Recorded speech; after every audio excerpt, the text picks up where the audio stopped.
Et on parle pas la bouche pleine, hein? Ah bah si, en fait, ici tu peux. C'est le principe. Ah bah vas-y alors.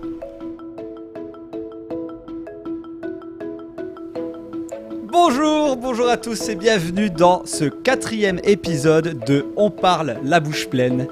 Alors, On parle la bouche pleine, c'est quoi? Bah c'est assez simple, c'est une émission en live, c'est un podcast aussi que vous pouvez retrouver sur toutes les plateformes, où j'invite quelqu'un qui vient nous parler de son parcours, de comment il est arrivé où il en est, souvent dans le domaine de l'audiovisuel, de la communication, du digital, de la pub, du cinéma, de la télé. Et aujourd'hui... Ah oui, non, le plus important, je ne vous l'ai pas dit, je l'invite, il est chez lui, je suis ici, vous êtes devant votre ordinateur. Et qu'est-ce qu'on fait? Eh bien, on mange, bah oui, il est midi, on mange, et on parle la bouche pleine quoi. Et aujourd'hui, je reçois un habitué de la chaîne qui est là presque tous les midis en live avec nous. Vous le connaissez très bien dans le chat, ah, on va pas se mentir, faites pas semblant. Il est concepteur, rédacteur, il va nous expliquer ce que c'est. Il est aussi auteur, il a travaillé pour les plus grands. Non, c'est parce qu'il a travaillé avec moi. Il a travaillé pour Studio Bagel, il a travaillé pour Shaker, la chaîne YouTube de Koé. Il a travaillé pour Du Leroy Merlin en télé, plein d'autres choses qui va nous dire tout de suite car je l'invite. C'est bien sûr Stan. Oh, il rigole. Oh, vous l'entendez, il rigole. Oh, cette intro incroyable. Elle était pas mal, hein. Incroyable intro, formidable. Bonjour à tous. Ah. Bon, j'avoue que j'avais un peu révisé. Ça fait plaisir. Ça va, t'es content de ton intro?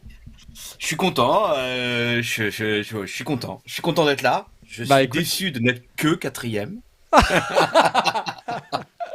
Mais non, je suis très content. Je suis très content d'être là. Ça fait très plaisir. Bonjour à tous. Eh ben, je suis très content aussi. J'en profite pour dire bonjour aux habitués. El Machetti qui vient. Hein. Salut El Machetti. Maëla Simon, bien sûr, hein, qui vient aussi tous les midis. On a du Pois Chichette. Alors, Pois Chichette, je crois que oui, tu es déjà venu. Bienvenue, Pois Chichette. Alors, Stan, comment je t'appelle? Je t'appelle JPP, je t'appelle Stan, Stanilol, je t'appelle comment? Tu m'appelles-moi Stan parce qu'on est dans un cadre où je ne suis pas JPP, je ne le suis plus. Tu n'es pas JPP. Non, tu es Stan. Ouais. Et je t'ai connu Stan, donc... Ouais, c'est ça, on s'est connu comme ça avant que je sois JPP, donc gardons ça. Bon, Stan, première question, on est d'accord, tu le sais, qu'est-ce que tu manges? Eh bien, je me suis fait des petites carottes aux pommes, c'est pas mal. Carottes aux pommes, voilà. Sucré-salé? Ouais, j'aime bien. Avec de l'huile d'olive au basilic, c'est fameux. Ah, tu m'étonnes. Eh ben moi, je vais aussi le petit rituel. Je me suis fait des restes, c'est-à-dire qu'il y a du brocoli, hein. Il y a des coquillettes complètes et on a des légumes, aubergines, oignons et poivrons. Petite sauce un peu voilà léger pour le ventre, hein, vous savez, toi-même tu sais. Voilà. N'hésitez pas à nous dire bien sûr ce que vous mangez dans le chat parce que nous on parle la bouche pleine, mais vous aussi. Donc ma première question, et je sais que tu le sais car tu as assisté à toutes les émissions, tous les podcasts de On parle de la bouche pleine, je vais te dire ASV. Eh bien écoute, j'ai 38 ans, je suis bientôt, au mois d'août, je suis un homme et j'habite Boulogne-Billancourt, la région parisienne. D'accord, originaire de, tu peux le dire? De Redon, de Rennes, de la Bretagne, de l'Ille-et-Vilaine pour être précis, très important. Ille-et-Vilaine, voilà. Plein de drapeaux bretons dans le chat si vous voulez.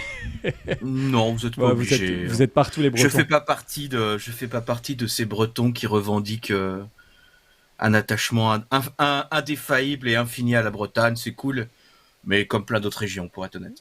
D'accord. Bon, on va rentrer tout de suite dans le vif du sujet. Tu es concepteur, rédacteur, auteur. On est d'accord? Ouais. Bon, ça veut dire quoi tout ça? En fait là, on a regroupé deux activités que j'ai, qui sont à la fois très proches et en même temps très différentes, qui sont l'activité de concepteur-rédacteur d'une part, qui est une activité qui est vraiment publicitaire pour le coup. C'est quoi? Qu'est-ce qu'il fait un concepteur-rédacteur? Il fait quoi? En fait, c'est assez simple. Tout est dans le texte. On va avoir deux activités essentiellement. On va avoir une activité de conception et une activité de rédaction. Alors peut-être commencer par le plus simple, la partie rédaction. Rédaction, c'est exactement ce que ça veut dire, c'est-à-dire que grosso modo, quand tu travailles pour une agence, mais aussi pour des clients indépendants, tu vas écrire pour eux, tout simplement. Ton travail quand tu es rédacteur, ça va être soit de simplifier, soit de trouver les bonnes formules, soit simplement de rédiger pour eux de la documentation, tout un tas de choses, des livres blancs, tout un tas de choses comme ça. Tu leur écris, attends, juste pour être sûr, en gros, tu rédiges des choses Ouais. pour eux, Ouais. mais sur des supports de communication ou... En fait, non, l'activité de rédaction, elle peut être globale. C'est-à-dire que tu peux leur écrire un livre blanc, par exemple. Alors D'accord. souvent, tu le fais pas tout seul, tu le fais avec quelqu'un qui va avoir fait des recherches en amont, qui va essayer de donner une dynamique. Ça, en général, le rédacteur le fait peu. Tu peux le faire à partir d'un certain âge, quand tu... On va beaucoup parler de junior et de senior parce que c'est important dans la pub en général quand même. Junior, senior, Pas- junior, c'est quoi? C'est 2-3 années Junior, d'expérience? c'est les débutants, 3 années d'expérience. Après, il y a mid, c'était ce que j'étais jusqu'à présent à peu près. Et puis senior, c'est vers là où je vais, quoi. C'est-à-dire que en fait, tu arrives à une certaine expérience et tu es capable de gérer beaucoup plus de formats, beaucoup plus de... Tu es aussi capable d'avoir une stratégie, ce que Mhm. tu fais pas nécessairement quand tu es ni concepteur ni rédacteur. Ok. Donc rédacteur, c'est écrire, tout simplement. Écrire des trucs, Ça peut être des D'ailleurs, posts quand Facebook, Instagram. c'est tout. Écrire tout ce que tu veux écrire, tout ce que tu peux imaginer écrire. Ça va du leaflet à 4 mots sur un Sur un piano. sur un kakémono Quatre ou sur mots un piano piano. ou sur un piano. Tu as Pardon. raison. C'est quoi un Mais, leaflet? Lisset? Tu sais, un leaflet, c'est les petits livrets, comme des flyers, des choses comme ça, Ok. des petits papiers que tu mets dans les trucs. Donc t'écris. En fait, c'est vraiment tout. Tu t'écris tout, et en fait, le métier de rédacteur, il peut même être très spécialisé. C'est-à-dire qu'il y a des gens qui ne font que du médical, par exemple. Ok. C'est un Parce peu comme que ça te du demande journalisme. Il y a des spécialités, tu sais, il y a des journalistes qui sont un peu plus spécialisés dans un domaine. Quand Tout à fait. rédacteur, ok. Tout à fait. D'ailleurs, souvent, les rédacteurs très spécialisés, c'est pas des gens qui ont mon parcours. C'est plutôt des gens qui sont soit journalistes, soit qui ont fait des études de médecine, de commerce, et qui du coup se spécialisent dans un truc très précis, très technique. Ok. Et en fait, voilà. Et la partie conception, alors c'est sans doute la partie la plus intéressante. Grosso modo, pour ceux qui avaient vu l'épisode avec Com, lui il arrivait en fin de chaîne. Et ben la conception c'est en milieu de chaîne à peu près. C'est-à-dire qu'un client va venir vous voir, va vous dire oui, je veux vendre ma nouvelle salade de carottes aux pommes. Elle est vraiment très bonne et je voudrais que ça marche bien. Et je voudrais que on mette en avant le fait que c'est de France, que c'est bio, que ça respecte ci, ça. Et en plus, nous, on a un petit côté un peu néo-rural qu'on aimerait mettre en avant. Et ben le concepteur, ça n'a pas l'air bon ce que tu as mangé. Ah pardon, je suis désolé, tu m'as vu. Alors, il y avait un truc blanc, je croyais que c'était de la sauce sur mon bureau, c'était du savon. Ah. Et voilà, pardon, ne mangez pas de Tu vas faire savon. des bulles. Ne mangez Si tu pas fais de des savon. bulles, voilà, ne mangez pas de savon. Et donc voilà, le client arrive avec ça. Souvent en agence, il y a quelqu'un dans l'agence qui va faire donc le client fait un brief qui est le plus souvent un peu fourre-tout, dans lequel ils vont mettre tout ce qu'ils ont envie, et puis voilà, puis c'est le boulot de l'agence de faire le tri. Ensuite, dans le tri, il va y avoir quelqu'un. Ah voilà, après le rôle, généralement, c'est un planeur, on appelle ça. Donc c'est quelqu'un qui va mettre en place une stratégie. Il n'y en a pas toujours. C'est un métier assez récent qui est très en vogue. Beaucoup de jeunes veulent faire ça maintenant, beaucoup planeurs parce que tu gagnes beaucoup d'argent, mais surtout, je pense au-delà de ça, c'est que tu es vraiment à l'endroit clé. C'est-à-dire que tu vas venir voir ton client te dit je veux faire ça. Qu'est-ce que vous croyez qui est mieux, mettre en avant le bio ou le néo-rural? Et toi, tu vas partir tu vas faire une recherche comme un journaliste et tu veux faire un compte rendu de tout ça. Et tu vas donner des insights. Alors c'est le nom, comment dire, rituel. Mais insight, ça se traduit en intuition en français. Ok. Et je trouve que ça traduit bien le truc. En fait, tu donnes des intuitions, littéralement. C'est-à-dire que tu vas dire à ton client, moi je pense que néo-rural c'est mieux aujourd'hui. Voilà. On va dire, on peut schématiser, on va dire que c'est un conseiller en com qui peut faire des études de marché pour savoir de quelle manière bien communiquer sur un produit. On prend au terme produit complet. Ok. Ouais, c'est ça, à peu près. Et donc, moi, après, il me donne ce brief-là. Quand il a fait tout ce travail-là d'intuition, de machin, il me donne son travail, et moi, ensuite, je conçois une campagne. Ok. Et donc, c'est ça la partie concepteur, c'est-à-dire que tu vas arriver, tu vas dire, écoutez, moi, je pense que pour mettre ça en avant, le mieux, c'est de faire une campagne sur Instagram, une campagne dans la rue, une campagne sur des culs de bus, à la télé. Et je pense qu'il faut qu'on ait un film qui va parler de ça, que voilà. Et en fait, tu conçois petit à petit, brique par brique, ta campagne, en fonction des moyens que t'as, en fonction de ce que le client veut, etc. Oh là, il est en train de s'étouffer. Oh, c'est dramatique. Je coupe le son. Je suis désolé. Ça sera le dernier, on parle la bouche pleine. Ah bah tu vois, c'est la meilleure place si c'est le dernier. Non, j'ai fait une fausse route, voilà, la vieillesse, faites attention. Quand vous respirez et buvez en même temps, faut pas le faire. Ok. Donc voilà. Ok, on a bien compris, tu es concepteur, rédacteur, auteur, je pense qu'il n'y aura pas de questions dessus, on comprend un peu tous ce que ça peut être. D'ailleurs, je précise, si vous avez des questions à poser à Stan, allez-y dans le chat. Moi, je me fais le relais pour que il puisse répondre au mieux à vos questions. Allez-y franchement, parce que ça peut nourrir les débats. Et puis, moi, j'ai une vision du métier. Je connais le métier de Stan. À peu de choses près, je pense je vais apprendre quand même 2-3 trucs, mais c'est mon domaine. Vous, je ne suis pas sûr que ça soit le vôtre, donc n'hésitez pas. C'est pour ça que je le fais en live, parce qu'en fait, sinon, on le ferait le soir autour d'une bière tous les deux, tranquille. Et je ne répondrai à rien. Voilà. Exactement. Donc voilà, donc n'hésitez pas en tout cas à poser vos questions. S'il y a des trucs que vous n'avez pas compris, on peut revenir dessus. Vraiment, allez-y. On va commencer par ton parcours, si tu veux bien, maintenant qu'on sait à peu près ce que tu fais maintenant. Ouais. On va avoir des exemples. Qui est chaotique, mon gars. Qui est chaotique, mais très intéressant, moi, je trouve. Ouais. Oui, ouais, c'est intéressant. En fait, je trouve que ce qui est intéressant, c'est surtout le point de départ, il est marrant. C'est-à-dire que moi, je faisais du théâtre au lycée. Et j'ai fait une terminale art plastique, qui était un truc que mes parents m'ont jamais empêché de faire, même si je pense que même ils étaient pas rassurés en se disant oh là là, dans quoi il va. Et moi j'ai fait ça, et je vais pas mentir, j'ai fait ça essentiellement pour pas beaucoup travailler.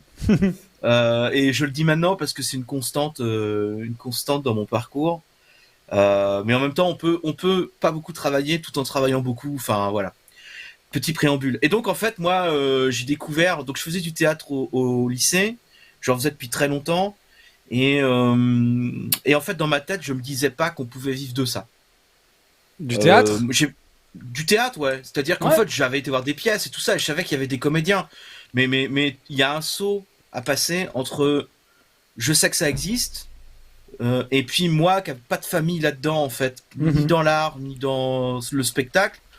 Tu te dis pas instinctivement que c'est un milieu dans lequel tu peux te risquer en connaissant personne. Et en fait, j'ai tenté le coup. C'est posé à un moment la question, est-ce que je fais des arts plastiques ou est-ce que je fais du théâtre? Puis finalement, j'étais à la fac. J'ai fait art du spectacle, et j'ai pas eu de chance parce que ma première année, il y avait la réforme du LMD, donc c'est un truc que les moins de 20 ans ne peuvent pas connaître. Hein. Licence, c'est ça, licence, master, doctorat. Puisqu'avant on passait un DUG en 2 ans, puis une licence, puis une maîtrise. Et c'est boomer tout ce que tu nous dis, mais c'est pas grave. Très boomer, très boomer. Et moi quand je suis arrivé à la fac, grosso modo le gouvernement Sarkozy à l'époque, non c'était Chirac encore.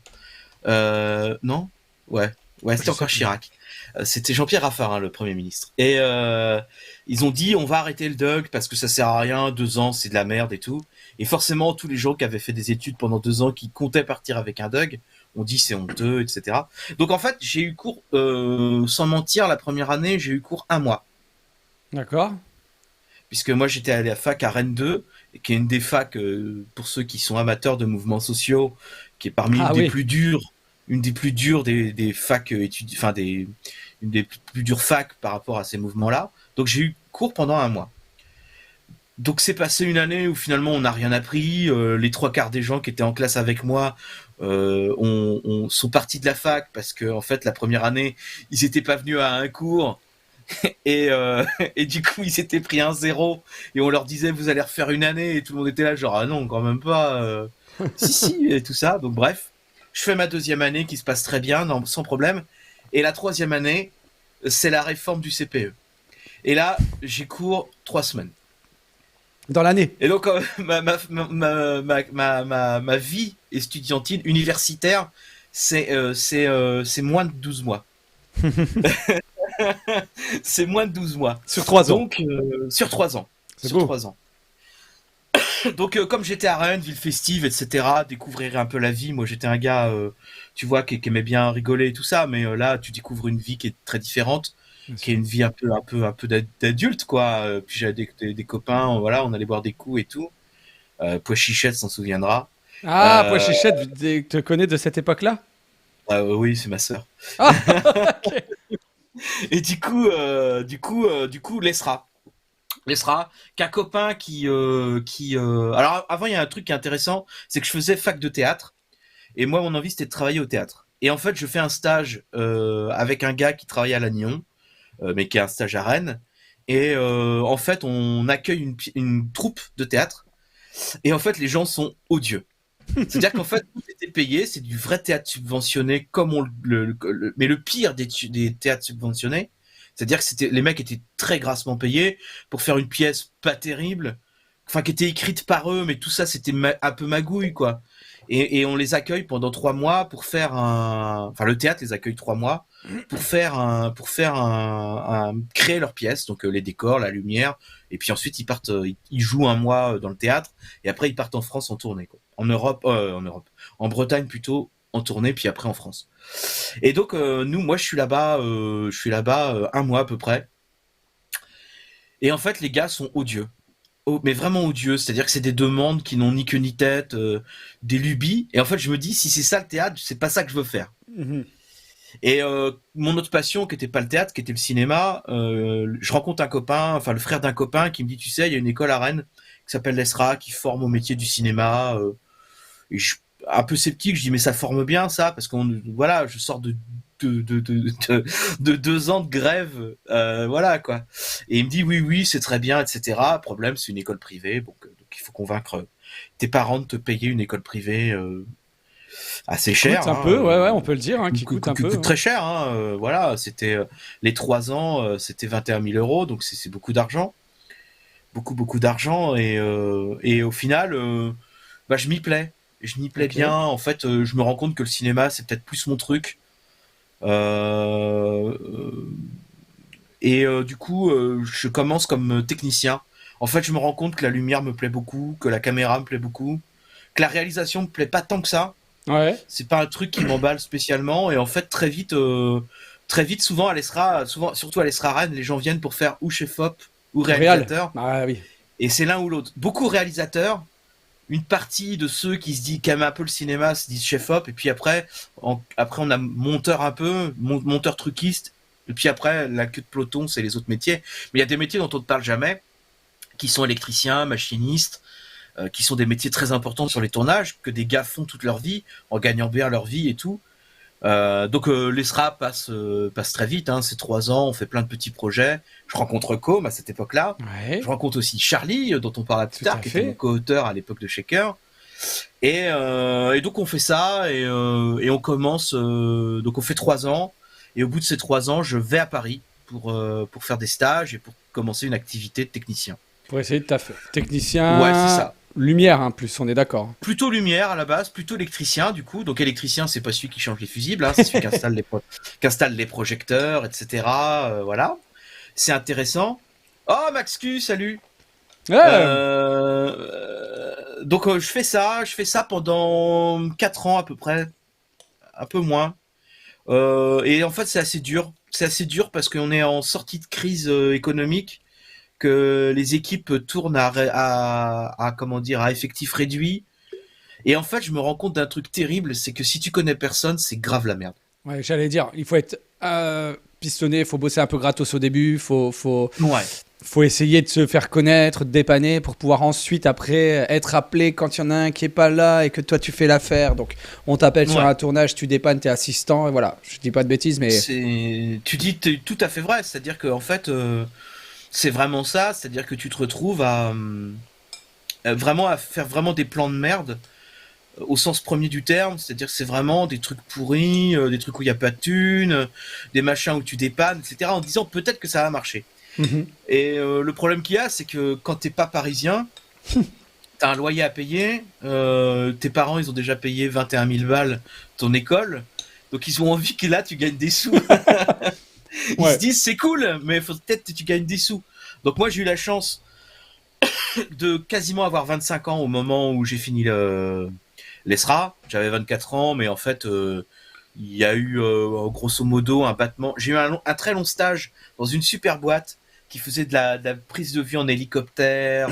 Donc j'ai fait de l'hélicoptère. Ouais, bien sûr. Mais je savais pas ça. Tu savais pas ça? Non. C'est une boîte qui s'appelait ACS, Okay. qui était assez marrante, qui avait été montée par un gars qui était cadreur et qui voulait faire que de la machinerie comme ça. Et comme il était hyper dépensier, il avait été racheté par un gars qui vivait à Boulogne-Billancourt, qui était juste un gars qui avait de la thune. C'était un héritier. Et en fait, le gars, il s'est payé la licence d'hélicoptère, il s'est payé la boîte, et en fait, le cadreur filmait et le gars pilotait l'hélico. Le mec qui a acheté la boîte voulait juste faire de l'hélico toute la journée. Juste piloter l'hélico, et en fait, avec la boîte, il s'est payé la licence d'hélicoptère. Et donc, c'était excellent comme truc. Alors moi, c'était hyper intéressant parce que j'étais responsable d'atelier. Donc en fait, j'ai absolument touché à tout. Et mieux que ça, c'est-à-dire qu'on m'a donné... il y a une anecdote qui est assez drôle, c'est que j'avais mon collègue d'atelier, qui était marocain, et qui partait tout le mois d'août au Maroc.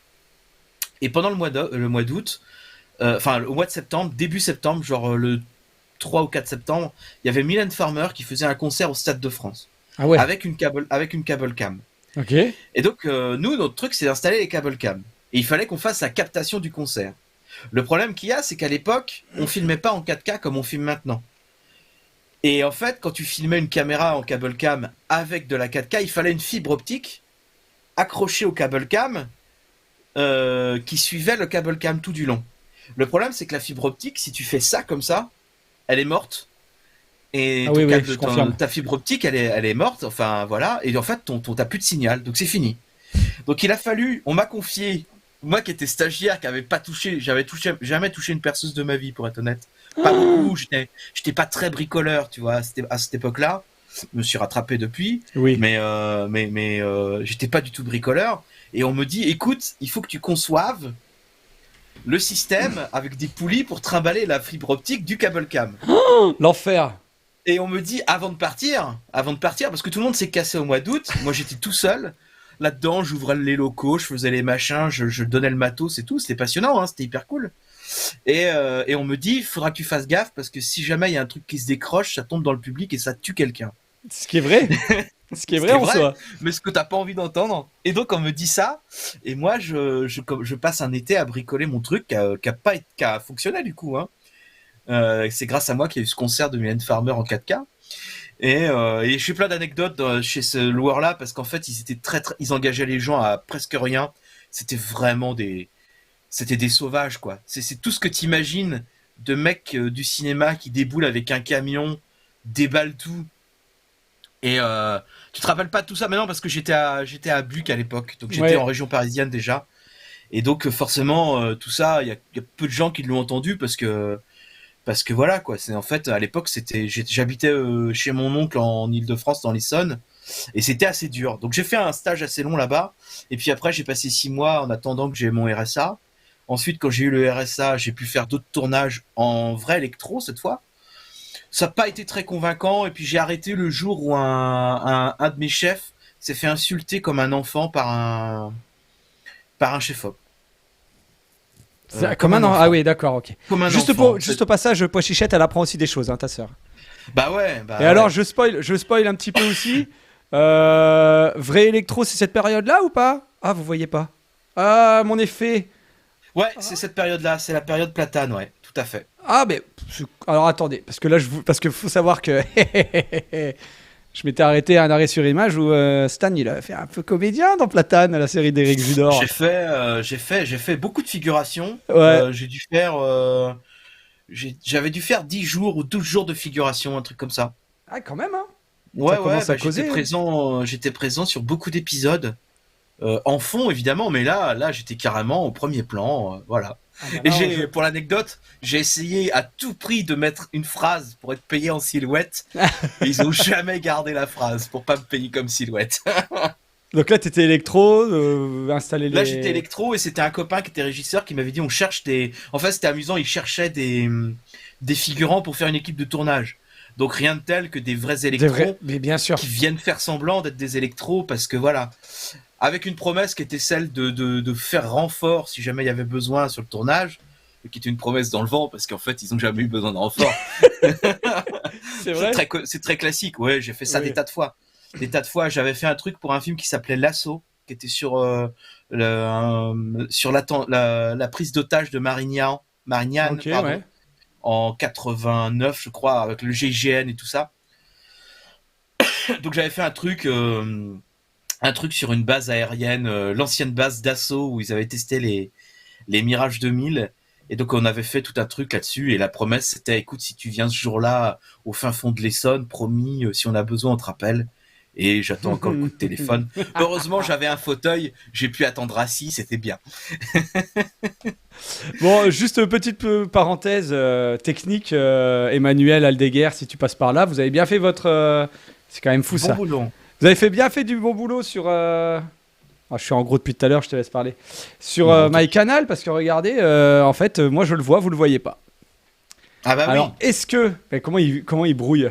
Vous voyez, Ah, je mon sais écran. pas. Moi je vois l'image, je vois Stan là, qui fait l'électro, avec Eric Ouais. Judor qui passe à côté. Et vous le voyez pas. Ils sont forts chez Canal, ils sont forts. Ah ils sont très forts. Donc, période voilà, où tu fais Canal, voilà. On est en quelle année là? Moi je sais pas trop, j'ai problème avec les dates, je commence à être vieux maintenant. Je te Mais connaissais déjà moi, je crois. Hein.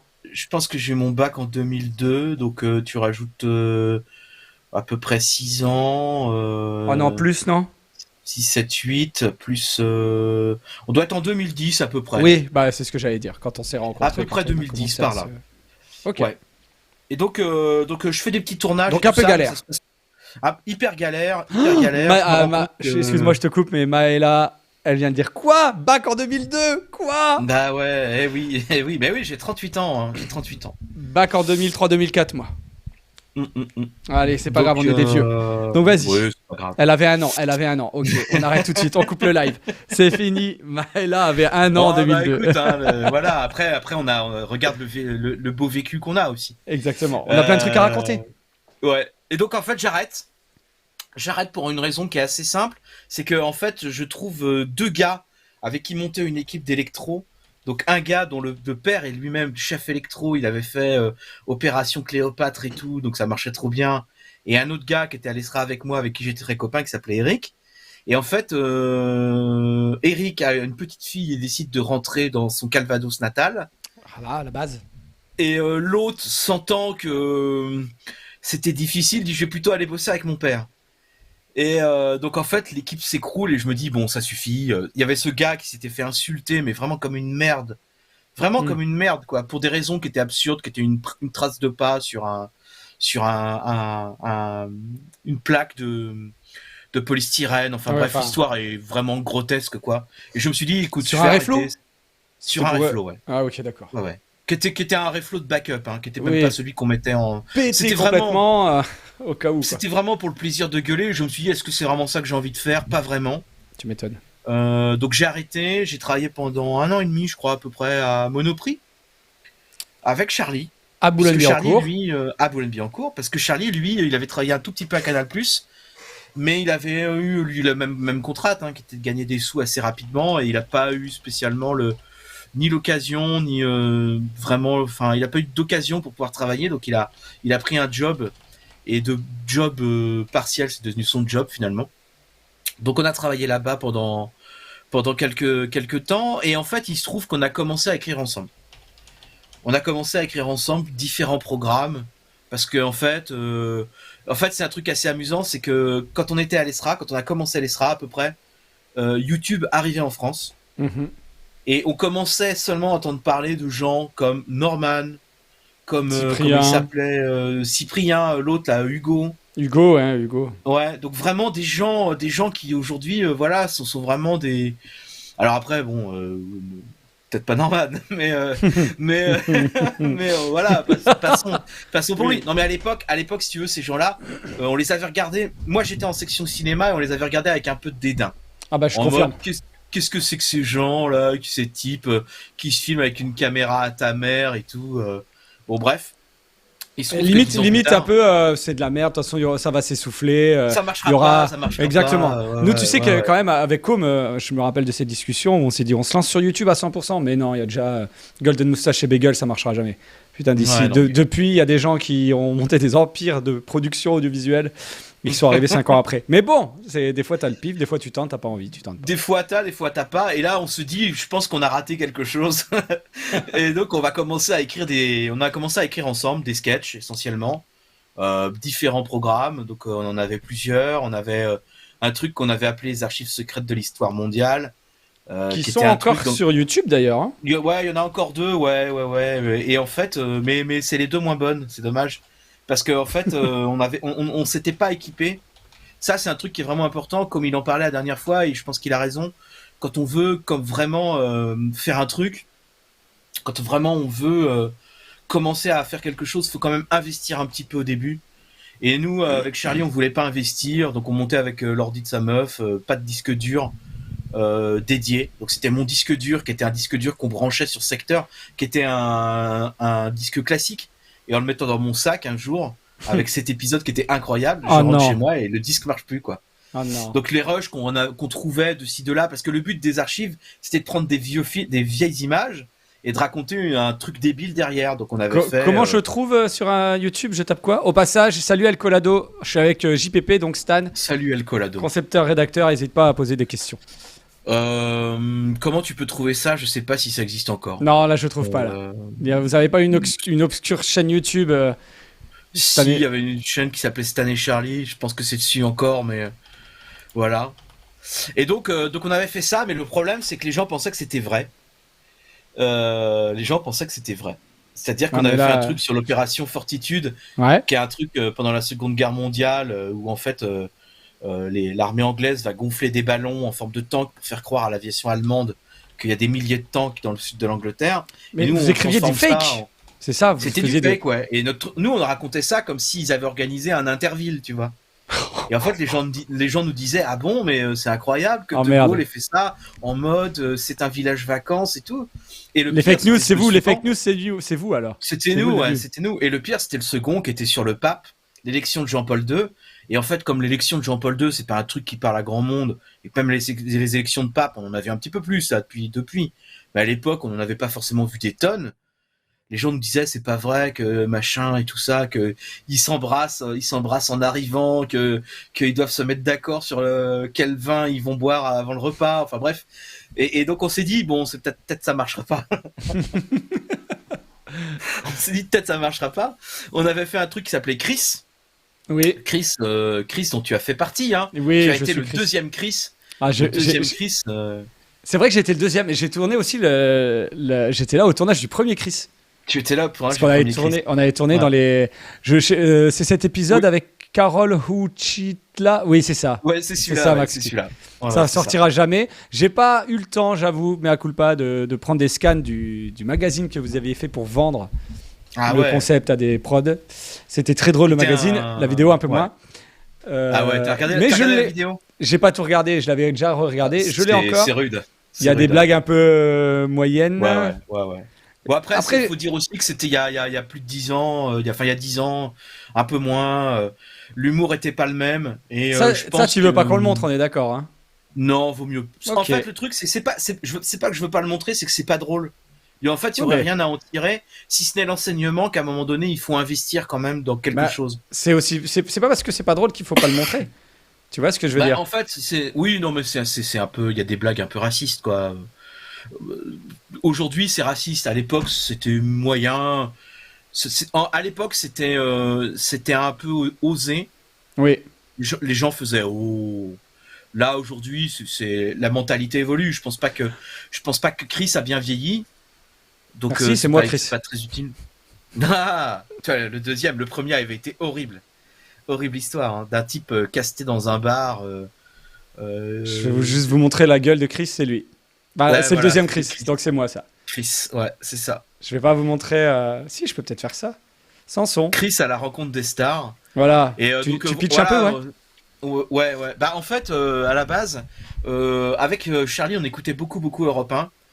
Et il y avait un type à l'époque qui maintenant est très connu, hein, qui s'appelle Christophe Beaugrand. Mhm. Et à l'époque, on le trouvait, on trouvait qu'il avait ce côté un peu fan de vedette, qui nous amusait beaucoup parce que ce côté un peu fan de vedette, c'est un peu ringard. Et donc on avait inventé ce personnage qui s'appelait Chris, qui était dont le rêve était non pas de devenir une star, mais l'ami des stars, quoi. Et donc c'était un type qui était odieux, qui passait son temps qui était fort avec les faibles et faible avec les forts, et qui se prenait pour une vedette alors que c'était pas le cas. Et donc on avait mis ça au point, et le but c'était qu'à chaque fois il devait prendre tous les risques pour faire une interview, et qu'au final il arrivait jamais à faire son interview. Donc c'était un truc humoristique, mais sur le papier c'était drôle, mais dans la réalité c'était un truc qui ne pouvait être porté que grâce à un pilote convaincant. Oui, et puis même le comédien aussi, pour la peine, devait l'être peut-être plus. Tu vois ce que je veux dire? Ouais. En gros, pour schématiser, et c'est pour ça que je me permets de le dire, pour schématiser, c'est un peu tourné à la... Allez, je schématise grand, mais tu vois, il y a des off, c'est son cadreur qui le filme, il parle beaucoup à son cadreur, un peu à la C'est arrivé près de chez vous, mais en moins bien, parce que voilà. Mais vous voyez un peu l'idée, c'est-à-dire que c'est du off, là, je pisse dans un... Je raconte des trucs un peu salaces. Le mec est beauf, quoi. Le mec est beauf, et le journaliste... c'est une excuse, les stars en fait. C'est lui la star dans sa tête, quoi. Oui, c'est ça, mais le problème de ce programme, c'est que comme tu peux le voir à l'instant, on mettait un mec qui pissait en plein truc, et en fait c'est lourd. C'est méga lourd. Et non, ça va, ça je trouve, moi, mais bon. C'est un peu lourd. Non, mais en fait, le problème qu'il y a, c'est toujours ça, c'est intéressant parce que c'est une question de dosage. C'est-à-dire que lourd plus lourd, c'est jamais drôle. Non, ouais, t'as raison. Et en fait, ce format, il nous a appris sans doute à décaler un peu le regard pour quand on met un truc un peu beauf, un peu lourd, qui fait genre, oh les mecs, d'accord, de mettre quelque chose. C'est tout. En fait, ce personnage, il a donné Munoz à la fin. Oui. Je pense. C'est-à-dire que Munoz, qui était l'autre programme qu'on avait écrit c'est la à suite cette époque-là, c'est à peu près la même qui est époque. pas la suite, mais qui est la suite spirituelle en fait, qui en découle. Non, mais ce que je veux dire par là, c'est que là, j'habitais encore à Lille. Ouais. Et Munoz, c'est quand on est venu à Paris chez Shaker, tu vois. Donc Ouais, chronologiquement, c'est ça, c'est juste avant. Tout à fait. Mais tu rappelles-toi, on avait écrit 2 épisodes de Munoz qui étaient interminables, qui Oui. faisaient 5 minutes, Je me rappelle. qu'on avait Avant. tourné chez vous à Lille, avant. Ah Et oui, c'est vraiment, vrai. Munoz, c'est ça. Et oui. Et en fait, le truc, c'est le professeur Munoz. Alors, le programme s'appelait Parlons français. Et en fait, On va vous montrer. Hein. Ouais, le but, c'était d'avoir un gars fort bien mis sur lui, avec un petit foulard et la chemise Rassemblement National, là, comme je l'appelais, qui était bleu-blanc-rouge, qui était une chemise bleu-blanc-rouge qu'on avait trouvée pour 10 € à CEA, qui était incroyable. C'était vraiment la chemise d'Yvette Horner, quoi. C'était improbable. Et donc, on avait ce gars très bien mis, qui donnait des leçons de français, des leçons de grammaire, à partir d'un vrai grammairier. Donc c'était vraiment des vraies leçons assez pointues, enfin au début assez pointues, puis après on a baissé un peu l'ambition, mais qui étaient des vraies leçons, mais en prenant des exemples ignobles. Attention, arrête-toi là. Sur le mot ignoble, nous allons le regarder. D'accord? Allez, vas-y. Alors, on s'en met un petit, un de mes préférés, le deuxième tourné, je crois. Alors ça, pour remettre dans le contexte, vous êtes tous les deux. Alors nous, avec Com, on est embauchés pour chapeauter, on va dire, réalistiquement parlant, une chaîne YouTube que Koei lance, enfin que la boîte de prod qui avait racheté la boîte de prod de Koei a lancé, qui s'appelait Shaker avec 2 A. Et nous, on était embauchés. Et il y avait des auteurs, dont Stan et Charlie, qui venaient pour faire les réunions une fois par semaine, c'était? Non, tous les jours. Ouais, les réunions. Toi, t'étais presque là tous les jours. Moi, je venais tout le temps. Ah, t'étais tout près. Faut dire qu'on était à Boulogne-Billancourt. Moi, j'habitais à 10 minutes. Ouais. Stan moi, aussi. J'habitais en 14e à l'époque. Ah ouais. Pas à Boulogne. Ah oui, ok. Mais Ouais, tu bossais encore à Boulogne. On a fini. Tu bossais Ouais. encore à Boulogne. C'est ça tout début, oui. C'est ça qu'il faut dire. C'est-à-dire que Stan, tout ce qui vous parle là, en même temps, il travaille au rayon fruits et légumes du Monop. Ouais, c'est ça. Parce en que... fait, on travaille le matin. Ça, c'est très très bien. Hein. C'est-à-dire qu'on travaille le matin à Monoprix et l'après-midi, on a du temps pour écrire des sketchs. Voilà. Et donc, avec Charlie, on arrive à un moment donné à produire un sketch par après-midi. Et c'est là où je commence à vraiment être capable de non seulement avoir beaucoup d'idées Alors moi, je lance peu les idées. J'ai souvent tendance un peu à rebondir dessus, à les développer, à les modifier. À les améliorer, assez peu. on peut le dire. Oui, c'est ça en fait. Amener de l'humour dedans, des Ouais. trucs comme ça. Mais donc on était capable d'avoir une idée par après-midi et d'écrire un texte par après-midi. Et les premiers Munoz, donc les 2-3 premiers, en fait, on les écrit en 1 heure de temps. Et c'est pas mal. Bah ouais, 1 heure. Et en fait, tout ça, c'est pas diffusé. Tout ça, c'est pas diffusé. En fait, Vous entraînez à écrire? On s'entraîne à écrire, on fait plein de programmes, on fait des dossiers, tout ça. On va voir à un moment donné, on va jusqu'à Weo pour vendre un programme. C'est vrai. Weo, on travaillait chaîne télé régionale à Lille. Ouais. C'était quoi que vous aviez voulu vendre? C'était avec Mathieu Brosset. Qu'est-ce que c'était? C'était pas Chris, c'était un truc sur le covoiturage. Ah, il y a eu une série après sur le covoiturage. Et après, il y a eu mais je pense que c'est pour ça qu'on n'a pas été gardé. Parce que j'en pense que, en fait, à l'époque, le covoiturage, Blablacar explosait. Ah oui. Et en fait, je pense qu'on était nombreux, parce qu'il y a eu des tas après. Hein. Il y en a eu sur plein de chaînes, des programmes sur le covoiturage. Et je pense qu'à ce moment-là, on nous a pas gardé pour ça, parce que je pense qu'il y avait un truc qui était signé déjà un peu d'idée. Voilà. Donc, voilà. Excuse-moi, Donc, je fais un voilà. Et je vous montre Shaker. Ouais. Et donc Voilà. arrive Shaker, par l'entremise d'Antoine et de Côme. Ah, on Et cherchait un jour, des on auteurs. nous appelle, bah ouais. Un jour, il nous appelle en disant, dis donc, Munoz, ça vous dit pas d'en réécrire, de les refaire et de voir si ça passe? On dit ouais, carrément. On est d'accord que vous aviez t'avais déjà bossé sur des vidéos vous aviez déjà bossé sur des vidéos de Shaker? Ou alors on vous est venu, vous cherchez pour Munoz? Ouais. Ah ok, d'accord. Ouais. En fait, on venait de faire Munoz, mais les versions 5 minutes. Ouais. Et vous êtes venu nous voir en nous disant, faites Munoz, mais en 1 minute. 1 minute 50, tiens, il est là. Ouais, on va se le regarder, ouais, on va se regarder. On va se regarder, hein, vous allez voir. Moi j'adore, je suis fan, mais en même temps j'étais fan de vous deux, donc c'est pas juste. Comment Ouais, c'était facile. Attends, petite question, comment fait-on pour trouver des auteurs? Ah, comme quand on est... Bah écoute, je vais répondre si tu veux bien, Stan. Ouais.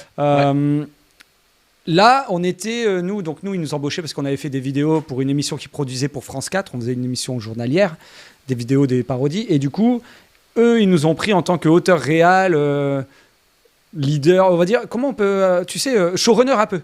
C'était ça, c'était showrunner, ouais. Un peu ça, on va dire. Je connaissais pas le terme à l'époque. Hein. Mais maintenant, quand tu compares, ça fait un peu ça. Qu'on a été plus ou moins bon d'ailleurs, je suis désolé, j'ai un peu... et puis après, tu te dis, tiens, il faut qu'on trouve des auteurs. Il y avait des humoristes, il y avait Nico Mérieux qui était là, il y avait Tania Dutel. Je parle de Tania, par exemple, qui a pété juste après. Qui a explosé maintenant. Qui a explosé de ouf, il y avait Vincent De Dienne. Il y avait Vincent De Dienne qui est venu à deux réunions. À 2 réunions, et quand on lui a dit, peut-être que Koé va prendre plus de place, il a dit, ok, je m'en vais. C'est même pas ça. Alors, en vrai, c'est pas ça. Parce que, en gros, concrètement, il était plutôt chaud. Et après, surtout, il a dit, peut-être que Ruquier va produire mon seul en scène. Il y a ça aussi. Et là, il nous l'avait dit dès le départ. Hein. Il avait dit, voilà, j'ai peut-être une piste et tout. Et en fait, en 2 semaines, il a fait 2 réunions. Il a tourné dans un des... Il y a dans un des pilotes qui est un peu moyen d'ailleurs. Tu te rappelles ? Une des bandes annonces, ouais. Une des bandes annonces. Et du coup, après, il a pété parce qu'il avait un max de talent. Et je comprends d'ailleurs qu'il soit pas resté avec nous, sans être... Oui, la plupart des gens qui sont partis, ils ont eu raison. Et en dehors d'être parti, même, parce que tu vois, Tania, elle a encore galéré pas mal après. Et puis d'un coup, après, c'est les humoristes, c'est encore plus particulier, quoi. Ouais, c'est ça. Et donc, du coup, pour trouver des auteurs, alors, après, il y a Seb Bouige, qui nous a rejoint. Et lui, qui chapeautait un peu la prod. Et lui, qui est peut-être lui aussi showrunner, tu vois. Mais en prod et en vision plus globale. Il avait vraiment la vision comme machin. Je crois que TPMP avait parlé de vous à l'époque. Oui, c'est possible. Ah oui, parce que c'était Koé... pour le buzz qu'on avait fait sur Game of Thrones. Ah ouais, c'est vrai. Ouais. Elle est bien là, Game of Thrones à la française. Ah, je me rappelais plus que TPMP en avait parlé. C'est la première année de TPMP sur C8. Ah non, ça faisait 2 ans, 2-3 ans que ça existe. 2 ans. Oui, parce que c'était quand on faisait Faut pas rater ça, la première année sur C8. Enfin, D8 à l'époque. Et donc, comment trouver des auteurs ? Soit tu vois des trucs sur YouTube, des mecs qui font... Et tu vois, par exemple, Jérémy Nadeau, on l'avait reçu. Parce qu'on connaissait Jérémy Nadeau, il commençait déjà à être... C'était quand même un gros youtubeur, mais il était tout seul et il était venu pour voir un peu... on lui avait proposé, pourquoi pas, d'intégrer le pôle d'auteur, de tourner dedans, de machin, rémunérer tout ça. Andy Raconte aussi était venu. On l'avait essayé Oui, c'est vrai. C'est vrai. de venir. Et on avait également rencontré la sœur de Norman, qui est, Oui, qui est Daphné, voilà, qui était agent. Et pourquoi pas voir les talents qu'elle avait, parce qu'elle était agent de youtubeur, enfin de talent YouTube, on va appeler ça comme ça, parce que chez les agents. C'était mon agent pendant 2 ans. Ça a été ton agent? Bah oui, quand tu étais chez Bagel. Bah voilà. Non, quand j'étais avec Nico, mais ça viendra après. Ah oui, d'accord, avec Nico, d'accord. Ouais. Donc voilà, donc tous ces gens-là, on les avait un peu, on les avait rencontrés. En fait, bah tu envoies des mails en disant bah tiens j'aime bien ce que tu fais, on monte ça, on a ça, regarde on a fait ça. Est-ce que tu veux venir faire partie du truc d'auteur? Tu testes 1 fois, 2 fois, 3 fois, et puis après. C'était un délire un peu particulier parce que nous on était salariés en CDD, les auteurs venaient, c'est un peu du donnant-donnant, c'est-à-dire que si ton texte, un peu comme chez Bagel d'ailleurs, tu me diras Stan, mais c'était ça, si ton texte est validé et que la vidéo est tournée et diffusée, t'es rémunéré. T'es rémunéré, en fait, tu vends tes droits. Voilà. C'est la vente de tes droits qui est rémunérée. Alors c'était vraiment pas rémunéré cher à l'époque, donc. Est-ce que ça l'est encore plus maintenant? Je sais pas. Non, parce qu'en fait, si on accélère un petit peu, peut-être, parce que je vois que. Attends, je veux juste te mettre. Ouais, quelle heure il est? Ah oui, 13h20. Oh là, alors attends, je veux juste mettre le Munoz. Ah, tu crois? Ah ouais, je veux le voir. Un seul. La voix active, voix passive. 2 minutes. 2 minutes. Oui, mais tu sais, on est en podcast, mais on est aussi en vidéo. Et bon, c'est bien de voir deux pélos se parler, mais c'est aussi bien un peu de respirer. C'est mon côté réalisateur multicam, ça. Je suis désolé. Et celui-là, je l'assume à 100%. Je le trouve encore toujours aussi drôle. Et il est drôle. On se regarde un petit Munoz, la voix active et la voix passive. Pour ceux qui ne savent pas comment utiliser la voix active et la voix passive, bah voilà la réponse. Je me promenais l'autre jour dans le Marais, bien innocemment, c'était pour acheter des livres. Et dans cette librairie, tenue par 2 hommes, 2 frères sans doute, m'est venu un sujet que j'aimerais aborder avec vous aujourd'hui. C'est l'amusante question de la voix active ou passive.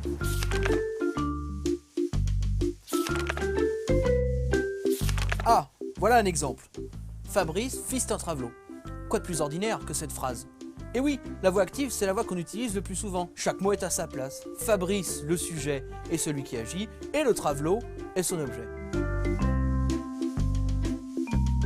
Mais là où la grammaire, c'est un peu la magie au quotidien, c'est qu'en passant notre exemple à la voix passive, tout se retourne. Concrètement, ça donnera un travelot est fisté par Fabrice. Vous voyez bien que si la situation reste la même, nos 2 guélurons ont toutefois échangé de rôle grammatical. Le travelot qui était objet devient sujet, et Fabrice qui était sujet devient complément. Voyez, tout se retourne. Sauf Fabrice évidemment, qui cherche encore sa gourmette de baptême dans les fesses de son bon ami. Mais la vraie question qui se pose pour le moment, c'est sur quelle voie allez-vous vous engager? Êtes-vous plutôt passif ou actif? Au fond, tout ça n'est qu'une question de point de vue. D'ailleurs, si vous aimez, comme moi, combiner les plaisirs, je peux vous livrer une petite astuce. Il existe une 3e voie, la voie pronominale. Fabrice se fiste. Vous conviendrez que la prouesse est autant grammaticale que physique. Fabrice est devenu son propre objet. Quelle perspective! Vous avez compris? Alors maintenant, envoyez-moi vos exemples.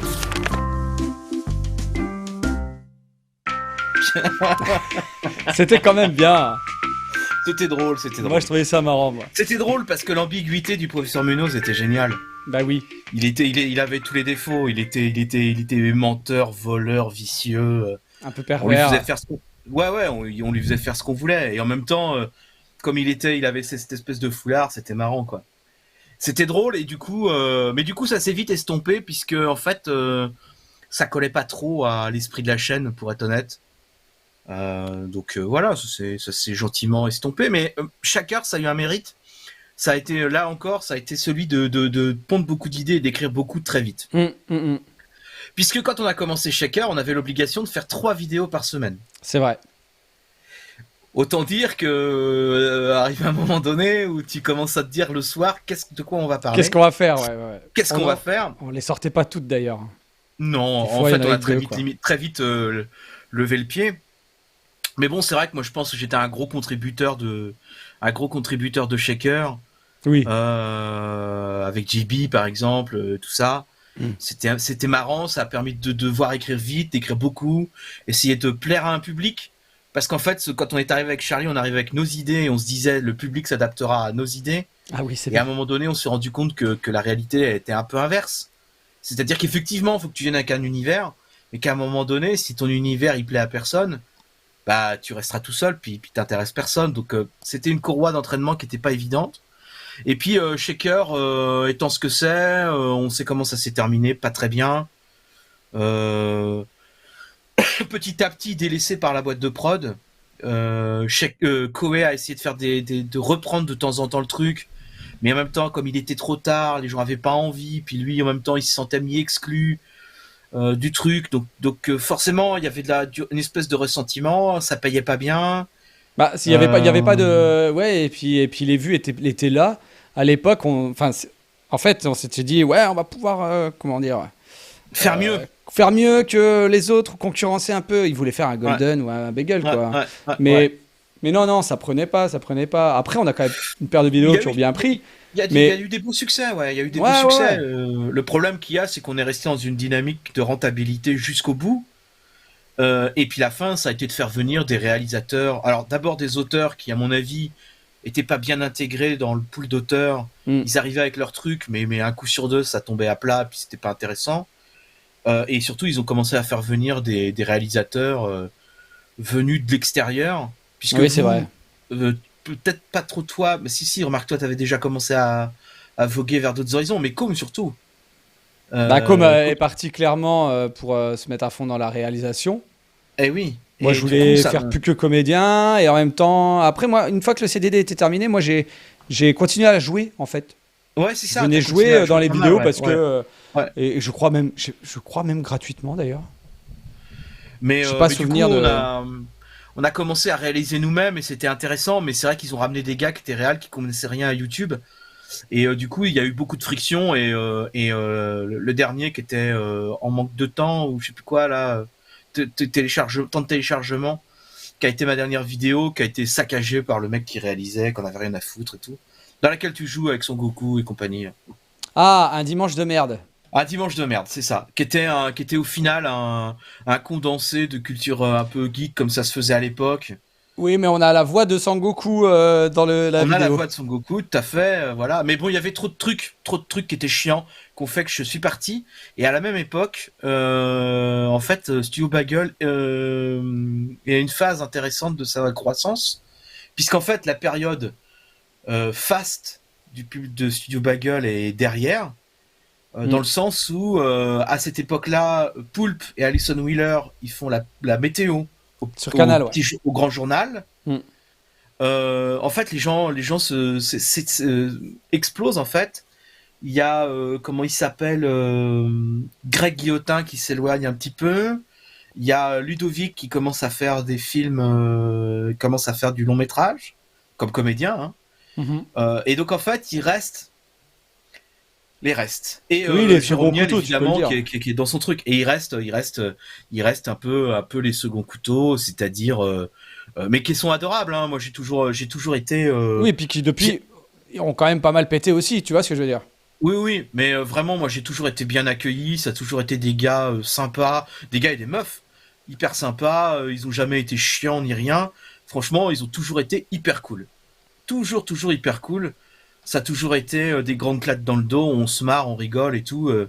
Donc aucun reproche à leur faire. Donc j'ai beaucoup tourné avec Kemar, avec Baptiste Lorbert, des gens comme ça, qui sont effectivement des gens avec des univers un peu plus à eux, disons.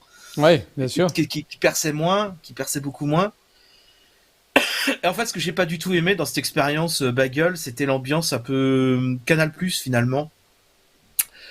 C'est-à-dire que, en fait, moi, quand j'étais appelé, c'était essentiellement pour travailler sur Studio Gaming et Studio Movie, qui étaient deux petites chaînes qui étaient censées acter la diversification des grosses chaînes YouTube, comme ça, et qu'en fait, la réalité, c'était qu'ils transformaient ces chaînes-là en régie publicitaire. C'est-à-dire que le but, c'était de prendre de l'argent des développeurs, enfin pas des développeurs, mais des maisons de jeux vidéo, et puis des boîtes de prod et des diffuseurs, récupérer l'argent de la com pour pouvoir faire des petits films promotionnels. Alors on faisait un sketch, mais en même temps ce qu'on faisait c'était la pub pour le film ou pour le jeu. La réalité c'est que ça s'est pas spécialement très bien passé pour eux parce qu'ils étaient gourmands, je pense, très gourmands même, par rapport à un gars tout seul dans sa chambre, même un Squeezie qui va te prendre 10 000 balles. Eux ils en prenaient 15, ils en prenaient 20. Tu veux dire Parce que il y avait trop de monde, trop de. C'était une trop grosse prod. Trop de c'était une prod, ouais. Ouais, c'est une prod Canal+. Moi, tous les trucs les plus pourris qu'on a fait pour Studio Gaming, il y avait une équipe avec 2 maquilleuses, un décorateur, le réal, le chef-op, un machiniste. Le truc, c'est qu'en fait, ils engageaient ces gens-là à pas cher parce qu'après, en fait, ils les faisaient tourner sur des trucs de Canal+ à côté, notamment Oui. le petit journal, des choses comme ça. Donc en fait, si tu veux, les gars étaient pas payés cher, mais ils travaillaient beaucoup avec l'assurance, ils travaillaient beaucoup avec Canal+. Donc t'as Ce tes qui heures, faisait donc tout ça quoi.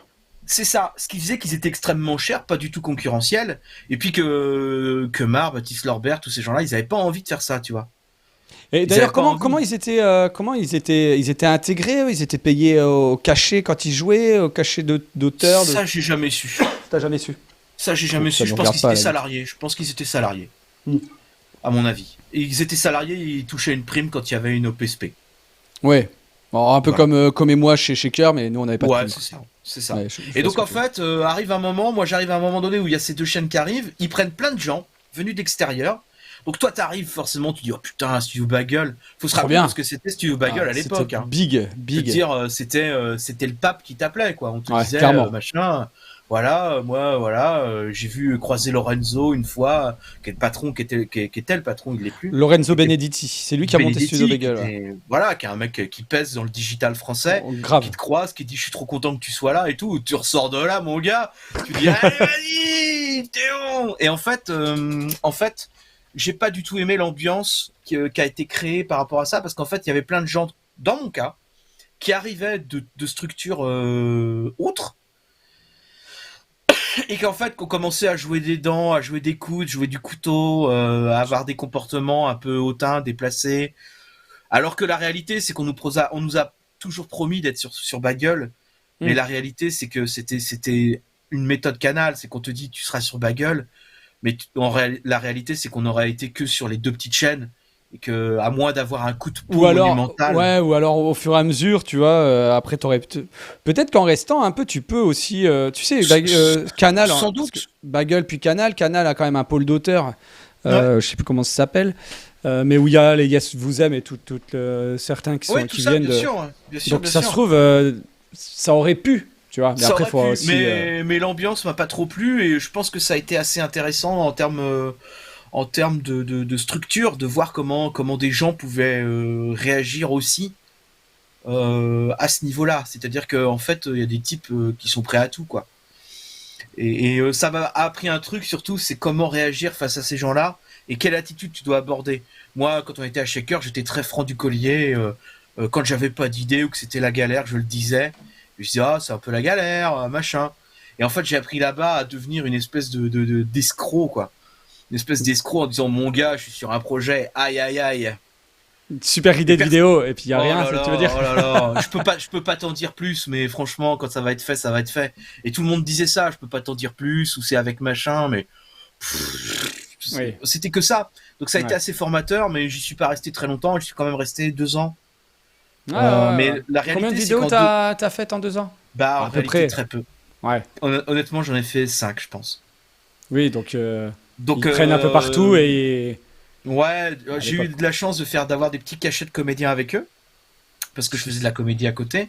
Donc j'ai fait quelques cachets de comédiens, mais cachets de comédiens plus la vente de droits d'auteur de ton texte quand il sort, ça rapporte rien. Et franchement, il y a un texte, on a mis, je sais pas, on a dû travailler dessus pendant 2 mois. Mais en mode, on va le faire, t'inquiète, on va le faire. C'est-à-dire que c'est pas simplement, tu travailles pas bénévolement. Souvent, quand tu écris, quand t'es auteur, tu te lances dans des textes que t'écris, et puis tu te dis, écoute, on verra bien. Et je le fais à perte. Et puis si ça intéresse quelqu'un, peut-être ça me rapportera 3 sous et tant pis. Là, c'était vraiment un truc du genre, on vous le payera, quoi. On vous le payera. Et la réalité, c'est qu'au bout de 2 mois, on s'était pas payé, puis le mec, on avait plus rien à foutre, il avait oublié, enfin. Voilà. Donc ça m'a un peu lassé. Donc j'ai arrêté ça. J'ai travaillé très brièvement avec sur la chaîne YouTube de Jamel. C'est vrai? Mais ça, je savais Ouais. pas ça. Très très brièvement, c'est-à-dire que je suis arrivé au mois de juillet avec JB. On est Oui. allé à la Cité du Cinéma. Il me dit il faut que je te présente des gens. Il me présente des gens, je raconte un peu 2-3 idées que j'avais qui étaient marrantes. Le mec me dit c'est hyper drôle, c'est génial, super. Je dis ok, c'est cool. Je dis, bah, c'est quoi la suite? Bah là, nous, on se casse en vacances, donc on se recontacte en septembre. Ok, pas de problème, on se recontacte en septembre.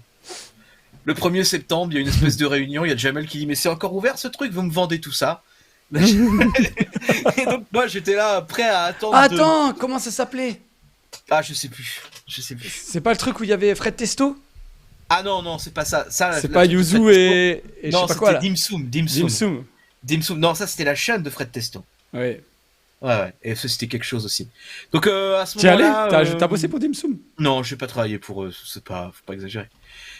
J'ai pas fait tous les clochards de. Non, arrête. Les clochards de J'ai fait YouTube. Shaker. Non, mais non, c'était trop bien. C'est vraiment pas C'était bon. une bonne C'est vraiment pas expérience. bon. Alors en fait, c'est pas bon, ça marche, mais moi je trouve, mine de rien, pour l'avoir fait 8 mois chez Shaker, Ouais. c'est quand même cool. Enfin, moi j'étais intégré, donc c'est différent parce qu'on était payé pour aller trouver des idées tous les jours et tourner, tu vois, et monter. Ouais. Donc c'était quand même pas mal. Voilà. Quand t'es Bah, payé, moi, YouTube, quoi qu'il arrive, ça a tu vois été- ce que je veux dire. Ouais, YouTube, ça a été très formateur à tous les niveaux. C'est-à-dire que d'un seul coup, tu deviens. Tu rends concret quelque chose qui ne l'est pas. Souvent, les gens s'imaginent qu'auteur, c'est un petit peu dans les sphères, que c'est pas très pragmatique, c'est un peu, c'est un peu le concours de philo, quoi. Il y a un côté un peu comme ça. Non, en fait, c'est très pragmatique. Il y a des techniques pour pouvoir écrire vite. Il y a une habitude. Il y a une hygiène d'écriture à avoir.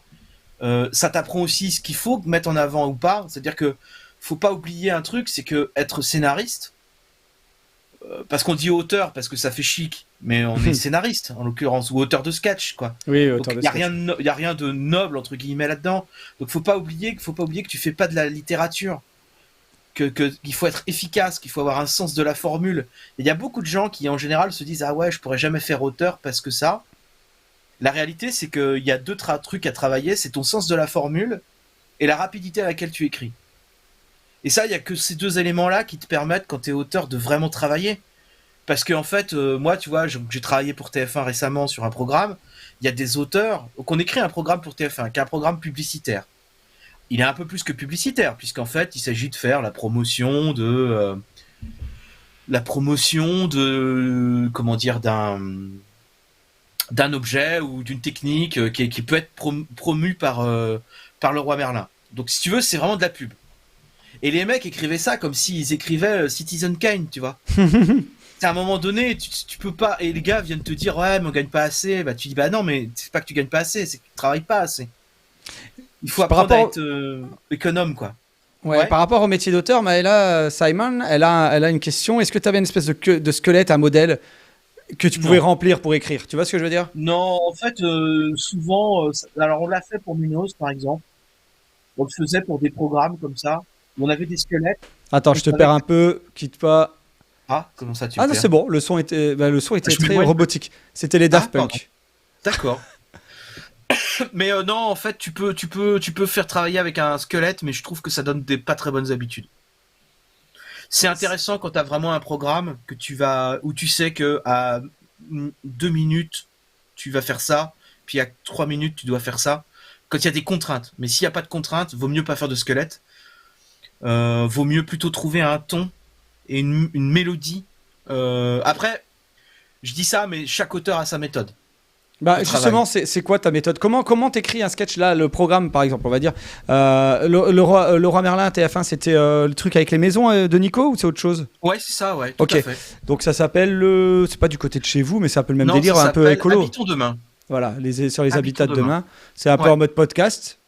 Ouais, tout à fait. Voilà, Nico Mérieux qui. Bah t'as fait la barbe aussi avec lui. J'ai fait la barbe avec lui. Ça, la barbe, ça a été très formateur aussi, puisque quand je quitte Studio Bagel, en fait, je commence à écrire avec Com pour des marques, Boulanger notamment, Castorama. Donc je faisais ça pour NEP, pour quelques boîtes, quelques sociétés de prod dans le Nord. J'ai fait les mêmes. T'as fait les mêmes, tout le monde a fait les mêmes trucs. Et donc je faisais Castorama et un jour je pars avec Nico et Nico me dit écoute, c'était une bi-hebdo. Donc tous les 15 jours, il me dit j'arrive pas à l'écrire, j'en ai marre, j'arrive pas à l'écrire. C'est la Ça, barbe. C'est Hein. un gars. C'était la barbe, oui. Qui était un C'était déjà programme, vendu. C'était déjà vendu sur France 4 ou France 4, ça existait 4, sur France 4, ouais. Il avait fait 4 épisodes ou 5 épisodes jusque-là, un truc comme ça. Et en fait, donc il me dit ça, et moi je lui dis écoute, si tu veux, je peux t'aider à t'organiser. Et en fait, le duo marche bien. S'il marche si bien que on passe sur France Info. Au moment où France Info se lance, ils avaient une contrainte du CSA qui était de subventionner un programme qui n'était pas que de l'info, donc on faisait un truc d'infotainment, et puis on a fait ça. Voilà. Donc c'était un programme qui était intéressant, et ça nous a beaucoup formé parce que c'était une hebdo, et il faut savoir que donc on sortait le mercredi ou le jeudi, je sais plus. Donc on ne bossait pas le week-end. Donc on avait grosso modo le vendredi, Nico se remettait en forme. Le samedi, dimanche, on bossait pas. Et ensuite, on devait trouver le sujet le lundi, commencer à écrire dans la foulée, terminer le sketch le mardi pour être tourné le mercredi, monter le mercredi soir et être en diffusion le jeudi. En télé. En télé. Ah bah, paye ton rythme. Bah justement, et ça, tu pouvais l'écrire avec un squelette. Je dis ça parce que Maëla, elle nous dit que elle lui a appris, alors sûrement dans sa formation, à écrire avec un squelette pour structurer. Je pense que au début, tes profs ils t'ont dit ça pour justement apprendre une technique et pas que ça parte dans tous les sens. Ouais. C'est-à-dire qu'au début, ils vont te dire, ok, donc il faut que tu as ça, faut que tu aies ça, faut que tu aies le rebondissement, le petit truc qui va faire que les gens y restent, à la fin, la solution, le climax. Ça, c'est pour que voilà, que tu commences pas à dire allez, vous allez écrire. Et là, tu peux partir dans tous les sens. Il suffit de voir les courts-métrages qu'on a fait moi à mon époque à la fac, c'est de la merde. C'est ça. Ouais. Et donc voilà. Donc là, pas de structure dans Laurent Merlin. J'essaie d'accélérer un peu parce que ça passe. Ouais, et en plus, j'aimerais bien. J'en ai un là. Je peux montrer ou pas? Ouais, si tu veux, ouais. Ok, c'est rapide, c'est 1 minute. Hein. L'arrosage alternatif, voilà, comme ça. Allez, au moins, vas-y. on va apprendre des trucs. Mais c'est intéressant comme format parce que en fait, il y a pas dans celui-ci, il faut vraiment être efficace. Tu parles de la barbe. En fait, non, je parlais de ça, mais on peut parler de la barbe aussi. En fait, il y a les mêmes contraintes, c'est-à-dire que la barbe, on rentre dans une dynamique de télé, comme là. Ouais. Et donc, si on te dit t'as 1 minute 50, t'as pas 1 minute 52. Ouais. C'est 1 minute 50. Et puis si t'es Surtout pas en télé, content, quoi. c'est la même chose. Surtout en télé, tout est chronométré. Là, tu vois, c'est de la pub qui passe à 20h30. Chaque minute, chaque seconde coûte un fric fou. Ouais, c'est vrai. Donc en fait, moi, quand on me dit il faut que ça fasse 50 secondes, il faut que ça fasse 50 secondes. Donc en fait, les contraintes sont passées. Et alors par rapport au squelette dont tu parlais, Maëla, c'est vrai que, en fait, moi, je parle aujourd'hui de ça après avoir fait Shaker, après avoir écrit avec Charlie, enfin d'abord après avoir écrit avec Charlie, puis avec Shaker, puis Bagel. Et en fait, quand j'arrive en faisant la barbe, j'ai déjà plusieurs années d'écriture, d'humour en particulier. Oui, parce qu'il y a des styles d'écriture. Qui fait que, en fait, tu vois, ça passe très très vite ça. Ouais, en fait, minute. tu te transformes en quelqu'un de très efficace. C'est-à-dire que tu as intégré les contraintes à l'intérieur de toi, les rebondissements, comment la mécanique des répliques fonctionne, etc. Et donc tu les as tellement intériorisés que ça vient naturellement, quoi. Ouais, justement, pour revenir sur ce que tu disais sur comment écrire, moi quand j'ai commencé à tourner avec Com, lui il écrivait, moi j'écrivais pas. C'est-à-dire que je ne savais pas écrire. Mais clairement, c'est-à-dire que voilà, quand on a commencé à devoir sortir 2 idées de parodie pour France 4 tous les jours, donc le matin il fallait qu'on trouve une idée. À ce moment-là, il y avait toujours une grosse parodie de 30-40 secondes et une petite de 10 secondes en un plan, tac, un truc un peu de pub ou autre. Et ben, j'ai commencé à essayer de trouver des idées et à développer justement, à écrire les petites parodies. Et comme faisait encore et toujours, parce que moi j'étais pas du tout là-dedans, je jouais plutôt, je préférais jouer et puis j'étais pas. Et en fait, maintenant que je regarde ce qu'on faisait, maintenant que j'écris pour des films de com ou autres, ou même des trucs drôles pour avoir fait après, en fait c'est vraiment une habitude. C'est-à-dire que moi j'ai pas eu de formation, c'est juste en le faisant, en voyant un peu comment Com écrivait aussi. Et il y a juste à le faire. Alors, l'idéal, c'est de le faire et que ça soit sorti, c'est-à-dire que ça soit tourné. Après, c'était pérave ce qu'on faisait. Enfin, je sais pas si tu te souviens, Stan. Techniquement, c'était à chier. On doublait tout, on redoublait tout en post-prod avec un vieux micro. Mais en tout cas, ça sortait, c'était là, quoi. Ouais. Donc, il faut s'entraîner pour écrire. Si tu dois écrire, c'est la seule solution. En fait, le truc qu'il y a, c'est que auteur, en fait, tu peux décider d'être auteur du jour au lendemain. Et en fait, personne peut te relever, te refuser ce titre. Parce qu'en réalité, il y a des guildes, des scénaristes, des choses comme ça, dans lesquelles tu peux faire partie. Mais la réalité, c'est que personne ne peut te dire, monsieur, vous n'êtes pas un auteur. Il y a qu'un truc qui fait foi quand même, c'est quand tu as ta carte à la SACD ou que tu payes tes impôts, où là, t'es un auteur professionnel. Mais la réalité, c'est que en fait, quand tu veux être auteur, tu peux du jour au lendemain te dire que t'es auteur. Le seul truc qui fait la différence entre un auteur qui est bon et un auteur qui est mauvais, c'est la pratique en fait. C'est la pratique, c'est-à-dire qu'il faut écrire beaucoup, il faut être voilà, il faut voir aussi ce que tu cherches. Encore une fois, si ton envie c'est d'être dans la littérature, c'est sans doute pas la même chose que d'écrire du scénario. Tu vas pas travailler ta façon d'écrire de la même façon. Tu vas pas raconter les choses de la même façon. Ta façon d'écrire, c'est aussi ça qui est intéressant avec le temps, c'est que quand t'es auteur, t'es capable d'adopter de multiples façons d'écrire.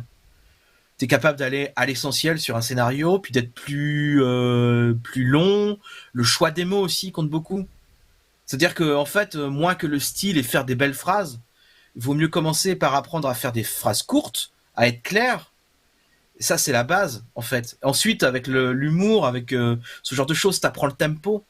C'est-à-dire que c'est comme ça que t'apprends à faire coller des idées au bon rythme. Tu sais, de pouvoir décrocher des choses, de pouvoir à un moment donné laisser un petit silence, puis faire dire quelque chose de différent, etc. Maîtriser des figures de style qui sont pas forcément naturelles. Donc forcément, tu t'affines tout ça, quoi. T'affines tout ça, et ça, tu ne peux le faire qu'à force d'écrire. Les gens qui te disent du jour au lendemain, il a écrit un chef-d'œuvre, ça n'existe pas en fait. Oui, ou alors il a pas Forcément sorti tous les autres. Il a pas sorti tous les autres et il s'est entraîné, il a sorti à personne et après d'un coup, tu vois. Ah, c'est exactement ça. Je sais plus comment il s'appelle cet auteur là qui a écrit un chef-d'œuvre direct à 20 ans. Qui est un chef-d'œuvre. Après, c'est toujours pareil, les histoires de chef-d'œuvre. Quand on dit tel truc est un chef-d'œuvre, j'ai souvent envie de dire qu'est-ce que tu laisses à Léonard de Vinci dans ce cas, Oui, tu vois. bah oui. Mais bon, le gars sort un bouquin qui est un best-seller tout de suite. Mais c'est sans doute un gars qui a écrit depuis 5-6 ans, qui a réussi à travailler son propre style, qui est un style qui est efficace.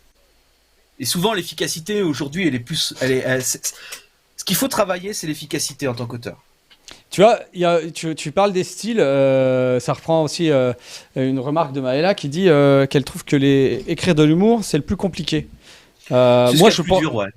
moi, personnellement, alors, c'est ce qu'il y a de plus dur. Ça Ouais. dépend de l'humour, ça dépend du résultat, ça dépend du montage. Parce que écrire de l'humour, oui, c'est compliqué, mais c'est pareil, ça s'apprend. C'est-à-dire que avoir une idée, enfin, ça absolument. s'apprend pas d'écrire. Trouver les idées drôles, ça s'apprend pas. Tu vas aller chercher des choses un peu partout. Tu vas dire tiens, ça me fait penser à Ouais. ça peut être drôle. Je pense que les gens qui sont drôles dans la vie quand ils déconnent avec leurs potes peuvent être auteurs, mais pour trouver des idées. De là à mettre en forme. Tu vois, par exemple, je sais que quand on s'est rencontrés, on rigolait bien quand même, quand on faisait des soirées. Ouais. Tu vois, et tu sens Ouais. qu'on se vanne, tu se vannes, machin. Et c'est là que tu te dis, ah, ils sont drôles. Quand tu vois quelqu'un en soirée, tu dis, ah, lui, il est drôle, c'est cool. Et là, c'est marrant et tout, on rigole bien. Et ben, si tu lui donnes une structure à ce mec-là, à ton pote qui est drôle, des moyens de prod, et ben, il y a des chances qu'il puisse être auteur d'humour. Parce qu'après, c'est juste des vannes que tu peux, je trouve, et la côté narratif, tu vois ce que je veux dire? C'est-à-dire que écrire une histoire qui se tient, t'as pas besoin d'être auteur d'humour. Pour moi, un auteur d'humour, c'est pas quelqu'un qui va écrire une histoire qui se tient. C'est un peu des vannes, un peu du limite du sniper, des bonnes idées, tout ça. Bon, Après, tu peux mais filer ça à du coup, quelqu'un. tu t'enfermes dans un style. Oui, si tu Qui est le style de l'humour, sniper. bien sûr. Mais, bien mais sûr. en fait, à partir du moment où t'es auteur et que t'es pas ton propre, que t'écris pas pour toi, t'as forcément cette tendance à comment dire, tu vas être obligé d'aller explorer de nouvelles façons de faire de l'humour. Et puis t'adapter aussi aux Tu clients. vois, Quoi. si t'es Enfin, entre auteur, guillemets. si t'écris pas pour toi, t'es obligé de t'adapter à l'humour de l'autre, et donc t'es obligé d'aller fouiller des trucs. Et c'est évident que moi, l'humour qui me fait rire, c'était pas l'humour de Nico, Non, c'est vrai. qui était très dans la punchline. Il a fallu que j'apprenne à écrire des punchlines. Et en vrai, je suis pas sûr que j'ai réussi à vraiment en écrire beaucoup de bonnes. Ouais. Tu vois, il aurait fallu probablement encore du temps pour pouvoir les travailler. Parce que c'est toujours pareil, c'est hyper dur. Et l'humour, le problème, c'est que l'humour, c'est très subjectif. Bah oui. Ça vieillit pas bien, l'humour, généralement. C'est-à-dire que, en fait, toi, tu peux te dire, mais si, tel truc, c'est drôle. Et en fait, t'es face à quelqu'un qui dit, mais non, moi, pas du tout. Ça me fait pas rire du tout. Bah, on a eu l'exemple, tu sais, le matin, là, quand on regardait le Pas Mal Show, à midi, je veux dire, sur les lives. Ouais. Il y a Spaceman, enfin, les jeunes se disent, waouh, c'est pas drôle. Maëla trouvait ça nul à chier. Tu peux le dire, Ouais, Maëla. mais Et moi, je ça me peux le faisait comprendre. encore rire. C'était pas des gens, quoi. Du style. Mais parce qu'on a aussi les souvenirs, quand tu regardais Oui. les vieux, c'est aussi les vannes qu'on Oui. s'envoyait, on se faisait les répliques, donc il y a la nostalgie qui joue beaucoup. L'humour universel, je pense pas que ça existe vraiment, parce que en réalité, en fait, il y a vraiment l'humour, c'est quelque chose de vraiment très culturel. Par exemple, il y a un truc qui est très intéressant, c'est l'humour canadien, qui est l'humour québécois. Ils sont très forts, hein, au Québec, ils font beaucoup ils ont une scène de stand-up qui est énorme, qui est vraiment énorme, et il y a vraiment dedans à boire et à manger. C'est-à-dire qu'il y a t'as vraiment des trucs où tu dis wow, ok, d'accord, je comprends rien. À des mecs qui font vraiment de l'humour de style Gad Elmaleh, qui est vraiment de l'humour très passe-partout, Mhm. qui est voilà, qui est de l'humour du quotidien. Par contre, ils font ça en ayant beaucoup d'humour sur eux-mêmes, mais en vannant peu les gens. Et en fait, il y avait un gars qui disait, et je trouve que c'est très juste, par exemple, en France, l'humour est très méchant. On a une tradition de la satire et de l'humour brutal, qui est souvent, on se paye la gueule des gens. Alors, souvent les puissants, mais il y a des dérives. C'est-à-dire qu'en fait, tous ces gens qui nous disent, ouais, on peut plus rien dire, bah en fait non. En fait, c'était des gens qui souvent faisaient des accents. Alors, Mm. accent arabe, Michel Leb. accent noir. Mm.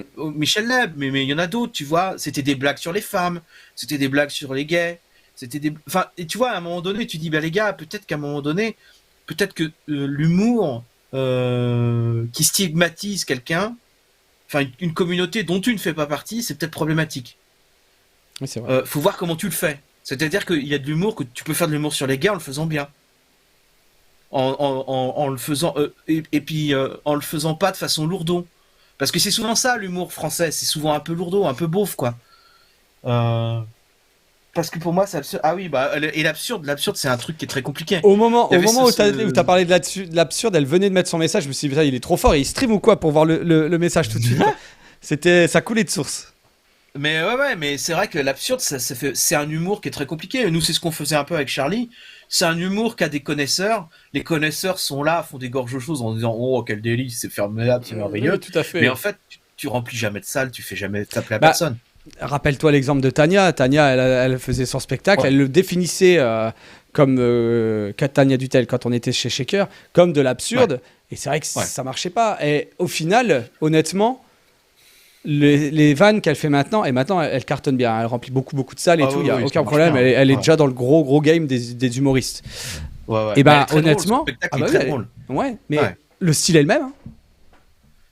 Le style est le même, mais Moi, la je trouve façon que de l'amener est différente. Oui, le jeu ou tout ça, C'est-à-dire mais que, c'est les mêmes vannes, c'est de ouais. l'absurde aussi, tu vois. Enfin, tu vois ce que je veux dire? Oui, mais c'est ce que tu disais tout à l'heure par rapport à l'auteur d'humour, c'est-à-dire qu'auteur d'humour, tu n'es jamais tout seul. Tu peux être le meilleur auteur d'humour si t'es servi, si ta vanne est servie par un con qui savonne ton texte. Genre, par exemple, un gars qui ferait des bonnes vannes dans un chat et le gars qui est censé la lire à haute voix, qui ne sait pas lire et qui rate le jeu de mots, forcément c'est problématique. J'ai fait ça. C'était quoi, le premier où on parle la bouche pleine, je pense. J'ai fait Ah ça, oui, mais ouais. 5 fois. Ouais. Toutes tes vannes, en plus, c'était avec comme toutes tes vannes, je les ai Toutes foirées. les vannes étaient ratées. Mais bon, c'est C'était pas le, grave. c'était le Mais je veux stress. dire, C'était le stress. souvent c'est problématique par rapport à ça. Donc c'est vrai que auteur d'humour c'est compliqué. Puis c'est vrai que c'est pas quelque chose que j'ai envie de faire encore aujourd'hui. Je pense qu'en fait l'humour c'est très épuisant. Mm. Et il faut à un moment donné, soit tu restes dans cette espèce de circuit et tu ne fais que de l'humour, soit t'en fais pas. Et moi c'est une parenthèse amusante que je reprends avec plaisir. Mais de temps en temps, mais je préfère être drôle dans la vie que drôle en texte. C'est beau, Par ça. contre, ça donne bah ouais, mais ça te donne une vraie force, c'est que ça te permet de mettre de l'esprit. Mm. Et ça, les clients aiment l'esprit. Parce que quand les gens te disent on veut quelque chose de décalé, il faut quelque chose de marrant, faut C'est pas faux. oublier que pour eux, simplement dire Janine de la Compta, ça les fait hurler de rire. Oui, C'est-à-dire qu'on est t'as encore raison. avec on parle à des gens, c'est pas pour être hautain.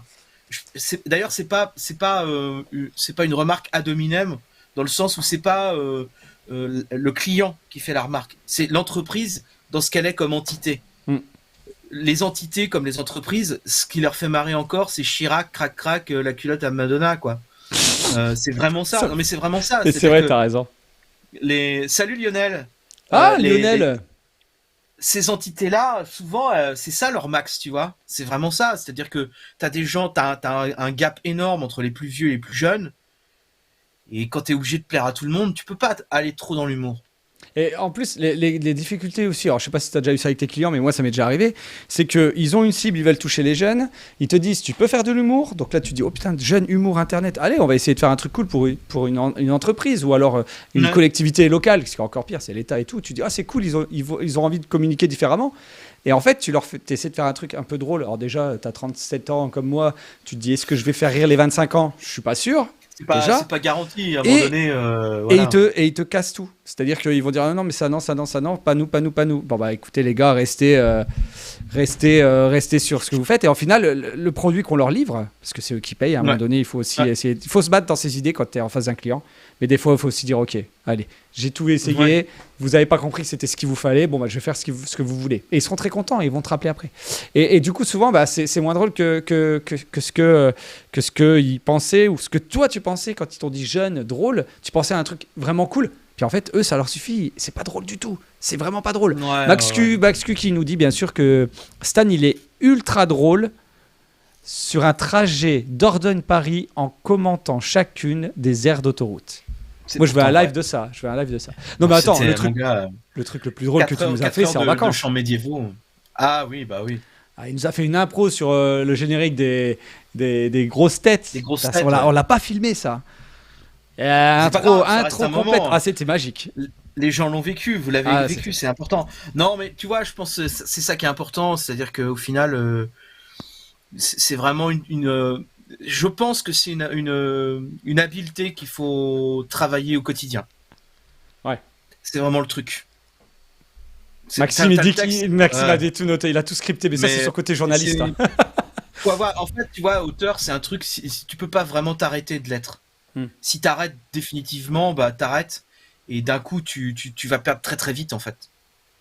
Donc faut pas s'arrêter, même je pense que même quand c'est souvent déprimant, parce que la réalité c'est que il y a 1% de ce que tu produis dans ta vie qui va sortir, mais faut pas s'arrêter, ou alors faut s'arrêter pour de bon. J'irai même plus loin, alors c'est pas moi, je vais paraphraser Ken Kojandi qui dit qu'un auteur sans deadline, c'est un auteur au chômage. Un auteur sans deadline est un auteur au chômage. Et ça, on l'a pas abordé, on va pas avoir le temps de l'aborder, mais la façon dont on travaille quand il faut rendre quelque chose, c'est-à-dire qu'en fait, c'est comme un réalisateur ou un monteur, tant qu'on te dit pas c'est bon, t'as fini, là, c'est bon, va pas plus loin, c'est bien. Toi, t'auras toujours envie de continuer, de changer, de machin. Ouais, oui, après, moi c'est comme ça que je vois le truc. Une méthode de travail qui est très rapide en fait. C'est-à-dire que en fait, généralement, je passe 1 heure à réfléchir comme ça, à glandouiller, à faire d'autres trucs, à regarder YouTube. Et puis en fait, je fais en sorte que la musique de ce que je veux raconter vienne dans ma tête. Et quand j'ai la musique, en fait, le texte il sort en très très peu de temps. Comment tu l'expliques ça? Comment tu l'expliques ça? Bonne question. L'habitude, je pense.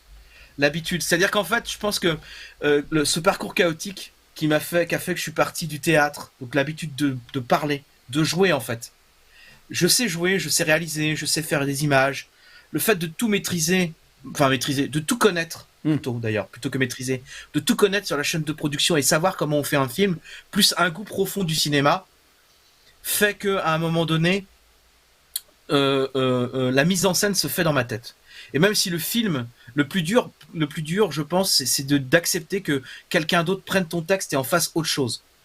Mais ça, c'est un effort qu'il faut faire dès le début. C'est-à-dire que j'en parlais avec une collègue à moi qui était débutante. Je dis, si tu crois que le réalisateur à qui tu donnes ton texte, il va avoir des scrupules à modifier une virgule ou un point, et que tu pleures si ça arrive, change de métier, quoi. Parce qu'en fait, même que t'es auteur, même Maxime Chatham, même Marc Lévy, son éditeur, il lui dit, dis donc, Coco, ta dernière phrase, faudrait que tu la réécrives parce que c'est de la merde. Et le gars, il dit, ah ouais, peut-être bien, ouais. Et puis il met quelque chose de bateau à la place, qui veut dire la même chose. Mais l'important, c'est de travailler vite, je pense, pour pas s'épuiser, pour pouvoir revenir ensuite si jamais il y a besoin de modifier. Et pouvoir faire autant d'itérations que possible. Faut pas être feignant par rapport à ça. C'est-à-dire qu'à un moment donné, s'il faut 15 versions, eh ben, il faut 15 versions. Ouais. Et si ça te déprime de marquer version 15, bah, tu mets pas version 15, tu mets nouvelle version, et puis tu changes la nouvelle version à chaque fois. Ou alors tu travailles sur doc, et puis tu mets à jour. Comme ça, on voit pas que c'est la version 15. Mais à un moment donné, juste auteur, c'est un travail de couturier, quoi. C'est un travail de couturier, c'est-à-dire que c'est vraiment pas un travail de poète, en particulier scénariste ou concepteur, tu vois. C'est pas un travail de poète, quoi.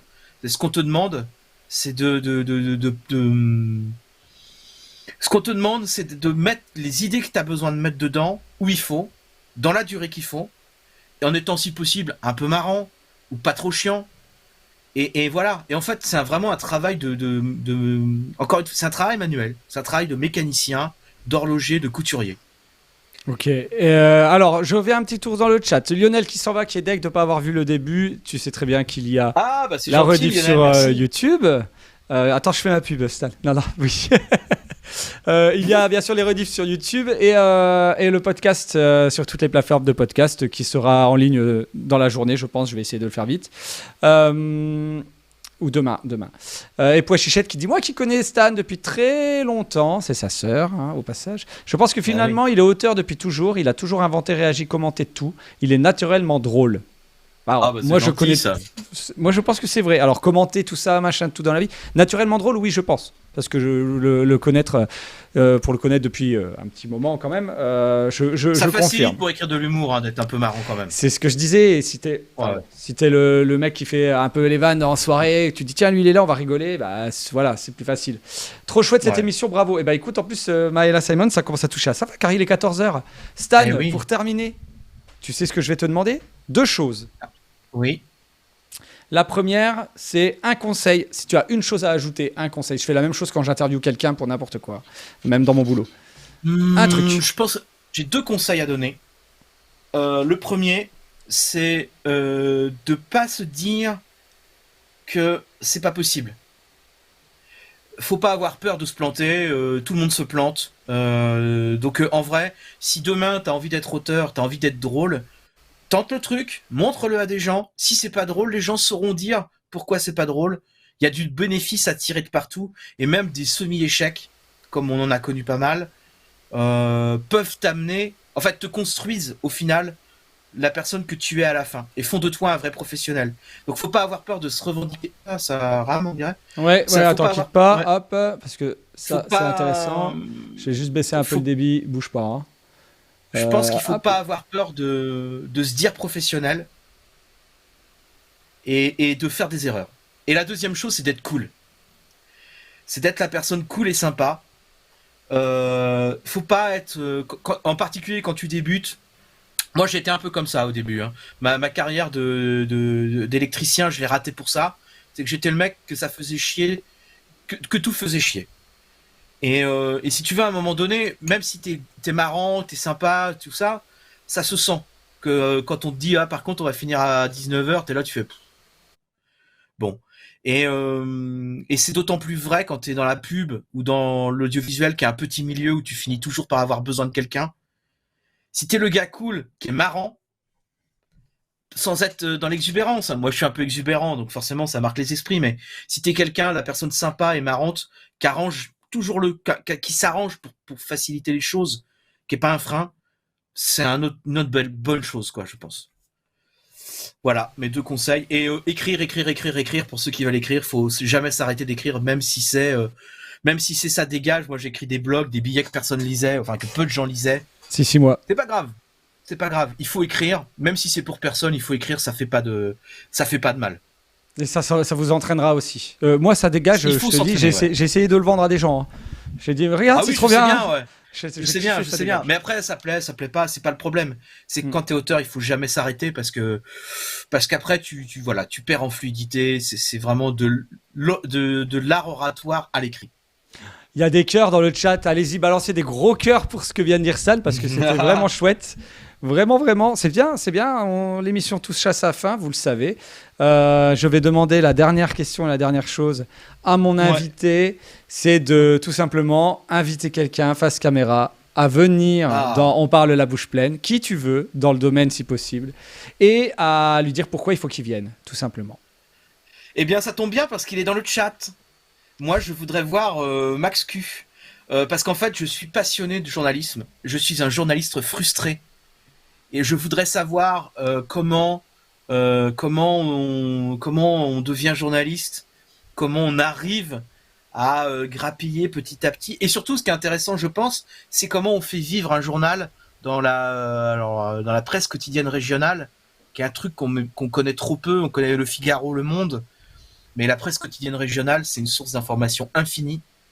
Et j'aimerais que Maxime nous en parle. Et comment la presse quotidienne régionale aborde la dématérialisation du journal, le monde qui s'approche, voilà, tout ça.